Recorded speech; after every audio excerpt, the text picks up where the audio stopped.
Assalamualaikum warahmatullahi wabarakatuh. Pertama-tama marilah kita panjatkan puji syukur atas kehadirat Allah Subhanahu wa taala karena telah memberikan rahmat kesehatan dan keselamatan sehingga kita dapat berkumpul pada presentasi kali ini. Adapun topik yang akan kami bahas adalah perusahaan PT Pegadaian.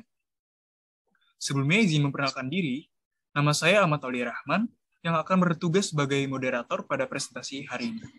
Saya akan yang menjalani diskusi ini. Adapun anggota kelompok kami adalah Ahmad Aulia Rahman, Desri Yohana, Emsa Farazaka, Nurul Nabila, Salsabila Dwi, Zahra Safia. Baik teman-teman, langsung saja kita mulai ke sesi yang pertama, ada penyampaian dan penyajian materi. Saya persilakan untuk Salsa untuk membacakan materi yang pertama. Terima kasih Ahmad Aulia. Baiklah, latar belakang dari pendirian PT Pegadaian, yaitu yang pertama untuk mencegah ijon, rentenir, dan pinjaman tidak wajar lainnya, di mana hal ini dapat menyengsarakan masyarakat. Lalu untuk meningkatkan kesejahteraan rakyat kecil. Dan yang ketiga yaitu untuk mendukung program pemerintah di bidang ekonomi dan pembangunan nasional. Selanjutnya mengenai modal dari PT Pegadaian. Sesuai dengan status hukum Pegadaian, maka modal Pegadaian adalah berbentuk saham yang berasal dari penyertaan modal negara Republik Indonesia.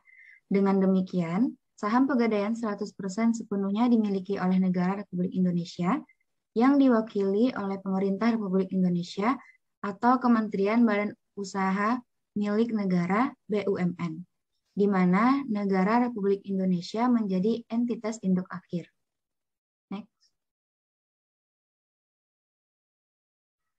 Adapun kegiatan Badan Usaha Pegadaian meliputi dua hal, yaitu menghimpun dana dan penggunaan dana. Yang A itu penghimpunan dana atau funding product. Pegadaian sebagai lembaga keuangan tidak diperkenankan menghimpun dana secara langsung dari masyarakat dalam bentuk simpanan, misalnya giro, deposito, dan tabungan sebagaimana perbankan.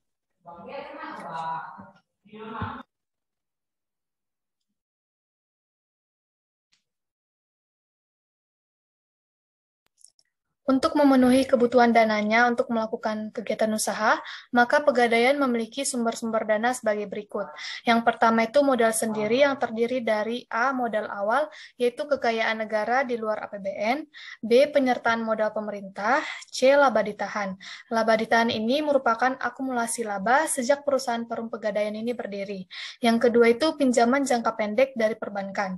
Yang ketiga, bekerjasama dengan pihak ketiga dalam memanfaatkan aset perusahaan dalam bidang bisnis properti, seperti dalam pembangunan gedung kantor dan pertokoan dengan sistem BOT atau Build, Operate, and Transfer. Yang keempat itu dari masyarakat melalui penerbitan obligasi, dan yang kelima itu mengadakan kerjasama dengan lembaga keuangan lainnya, baik perbankan maupun non-perbankan. Yang B itu pengguna dana. Dana yang berhasil dihimpun digunakan untuk mendanai kegiatan Perum Pegadaian. Dana tersebut antara lain digunakan untuk hal-hal berikut. Yang pertama itu untuk uang kas dan dana likuid lain. Yang kedua, pendanaan kegiatan operasional. Yang ketiga, pembelian dan pengadaan berbagai macam bentuk aktiva tetap dan inventaris. Dan yang keempat itu penyaluran dana.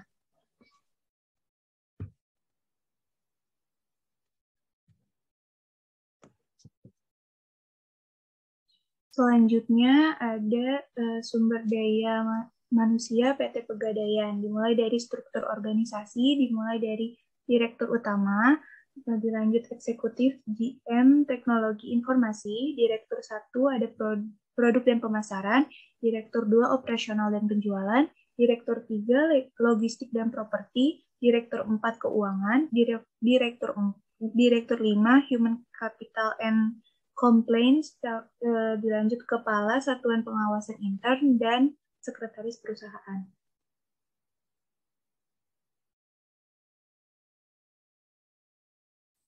Untuk jumlah SDM-nya di tanggal 31 Maret 2021, status karyawan pekerja tetap itu 12.668, pekerja kontraknya 1.643, dan outsourcing-nya 16.787. Jadi jumlahnya ada 31.098. dan pengembangan kompetensi karyawannya seiring perkembangan usaha yang cukup baik, perusahaan memantapkan komitmennya untuk melakukan pembinaan dan pengembangan SDM dalam rangka memenuhi kompetensi dan keahlian guna mendukung strategi bisnis perusahaan. Di sepanjang tahun 2018, perusahaan menyelenggarakan pelatihan, baik yang dilaksanakan oleh kantor pusat, pada divisi diklat maupun yang dilaksanakan oleh kantor wilayah sampai pada kantor area, yang menyentuh langsung insan pegadaian sampai pada level terbawah.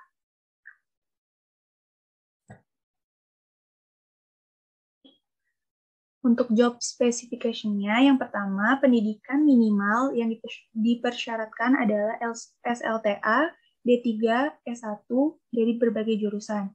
Yang kedua, rentang usianya itu antara 20 sampai 35 tahun. Ketiga, baru lulus atau fresh graduate atau memiliki pengalaman kerja 1 tahun. Yang keempat, bersedia ditempatkan sesuai keahlian dan posisi yang tersedia.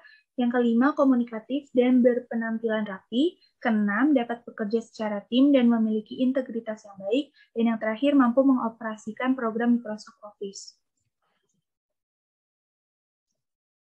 Selanjutnya, untuk job description. Yang pertama itu ada fungsi dan tugas Kepala Kantor Wilayah PT Pegadaian, yaitu menyusun rencana kerja dan anggaran kantor wilayah agar pelaksanaan operasional dan kegiatan perusahaan di daerah berjalan dengan lancar. Yang kedua, ada fungsi dan tugas inspektur wilayah, yaitu mengkoordinasikan penyusunan rencana dan program pemeriksaan berdasarkan pedoman pemeriksaan agar pelaksanaan berjalan dengan efektif dan efisien. Dan yang ketiga, ada fungsi dan tugas manajer keuangan, yaitu untuk membuat laporan keuangan tahunan fiskal dan SPT tahunan rumah sakit.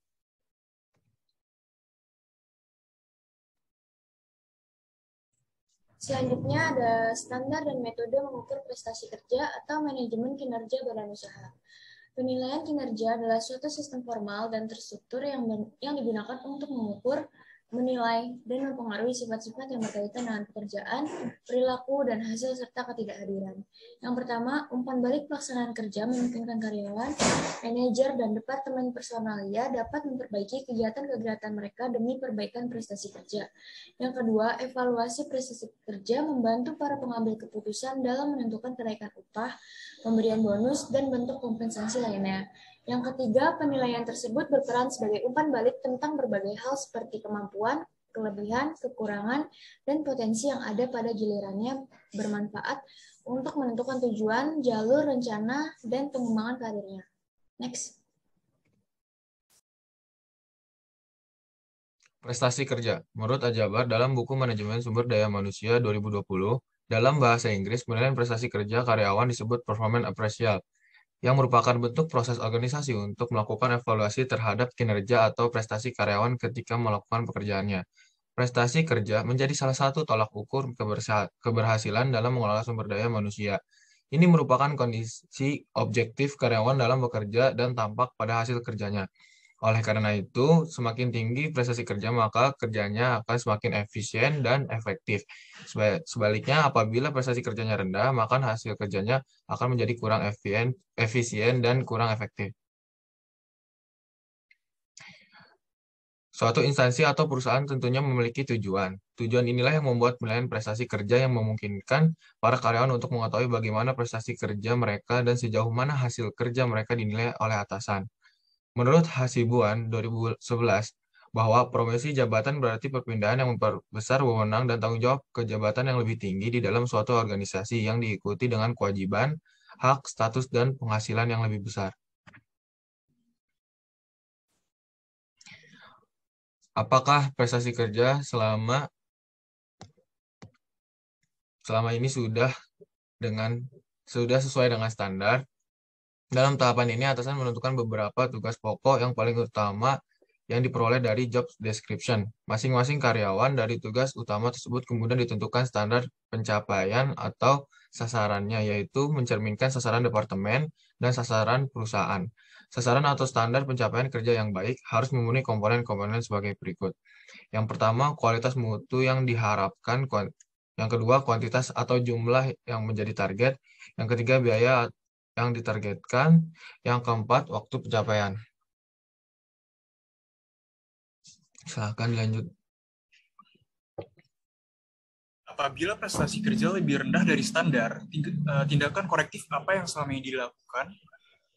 Yang dilakukan adalah controlling, merupakan fungsi penting karena membantu untuk memeriksa kesalahan dan mengambil tindakan korektif, sehingga meminimalkan penyimpangan dari standar dan mengatakan bahwa tujuan organisasi telah tercapai dengan cara yang baik. Jika terdapat penyimpangan yang dilakukan oleh karyawan, maka karyawan harus menerima konsekuensinya, yaitu hukuman dari pemilik usaha, bahkan sampai dikeluarkan dari pekerjaannya. Adapun cara mengendalikan pegawai seperti kehadiran, kedisiplinan, perilaku kerjasama, dan menjaga situasi lingkungan pekerjaan adalah dengan membuat peraturan untuk dipatuhi dan juga melanggar, maka akan mendapatkan sanksi.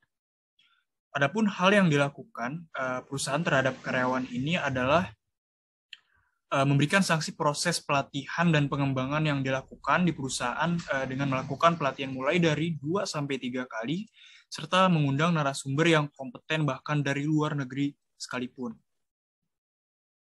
Selanjutnya, apa saja yang dikendalikan oleh badan usaha pegadaian ini? Pertama adalah sumber daya manusia. Berkembang tidaknya sebuah perusahaan tergantung dari sumber daya manusia itu sendiri. Untuk melakukan berbagai aktivitas, kita perlukan manusia. Tanpa adanya manusia, manajer tidak akan mungkin mencapainya tujuan.